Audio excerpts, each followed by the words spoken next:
What's up guys, it's me Jeremy, and if you've been struggling in the Hearthstone arena, you've come to the right place. In this guide I will do my best to give you the tools you need to succeed in arena, so that you can become a better player and make the decisions for yourself. Let's get started. Now before you even start arena, there is one thing you need to do, and that is lower your expectations. Any run with 10 wins or more is always going to have a decent degree of good luck involved, and you aren't always going to be lucky. Your target should never be 12 wins or 11 or even 10, but rather 7 wins. At 7 wins you can pay for your arena guaranteed and can continue to play indefinitely.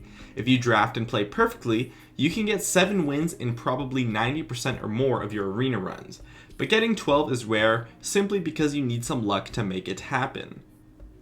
Alright, now let's really get into it. There are of course 2 parts to arena, drafting and then the playing of course. Both are equally important to perform at a solid level if you want to hit that 7 win mark.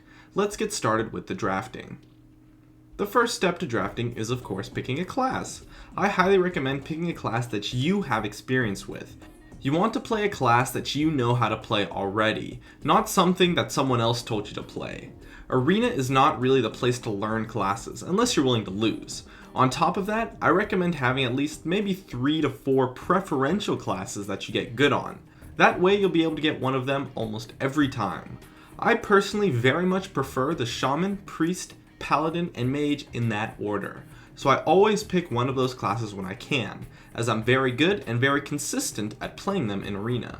You can do just fine with other classes of course, but those 4 are my personal choice.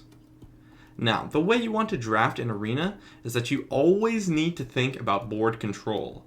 Board control is absolutely key in Arena, as combos that rush you down are very difficult to pull off, unlike in Constructed, so you want to build a deck that can control the board as well as possible. Value health over damaging creatures. For example, a generic 4-5 is much better than a generic 5-4, as it being harder to kill will help you maintain that board control.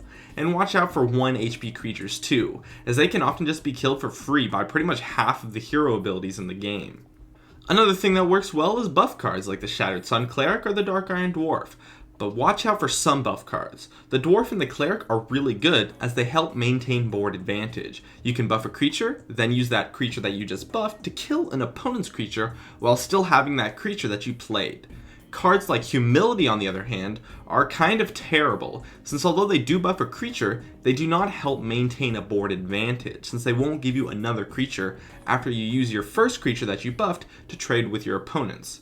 But a card like Blessing of Kings is great since it does give you health, and thus will keep your creature alive. It's all about that board control. Charge is also pretty good in Arena, as it allows you to regain board control, but I would avoid low health charge creatures, with the exception of the Argent Commander, as Divine Shield is also really good in Arena, except really versus a mage, since it gives you a lot of plays for board control. That being said, try to avoid spells that don't really help you with card advantage. Avoid spells that could potentially be minuses like Humility as mentioned, and other things like Charge or Silence or things like that. What you should try to get with your spells is of course some draw power if you can, and then lots and lots of removal. Removal from spells is amazing in Arena, since you can play a creature, then keep that on the board by killing your opponent's creature with your spells. You keep your creature at full health, and you get to hit the opponent's hero with your creature. And the same goes with weapons too, of course. In addition, floaters and draw power are powerful in Hearthstone too, as they help you keep your card advantage. And the speed of your deck is not as big of a deal in Arena as it is in Constructed. Cards like the Novice Engineer, Gnomish Inventor, and Azure Drake are great to have as they can create easy pluses and give you a lot of advantage. And of course, staples like the Acidic Swamp Ooze, Spellbreaker are great cards too. Also, always try to draft the overpowered cards of your class. When I drafted my 4th Holy Nova on this Priest deck, I considered against it since I already had 3, right? But that 4th one was absolutely huge in helping me reach 12 wins on this deck, so don't be afraid to draft a ton of copies of a really good card. As once again, in Arena, speed doesn't really matter. It's all about card and board advantage. And when it comes to drafting combos, you want to forgo the risk and pick up the better combo piece first. For example, if I see an Ancient Watcher, I won't take it unless I already have a Defender of Argus, Sun Fury Protector, or at least some sort of silence in my deck. Otherwise, it's just a really big risk that might not pay off, and that's how you want to approach combos in Arena. Also, try to avoid the kinds of cards that I call win more cards.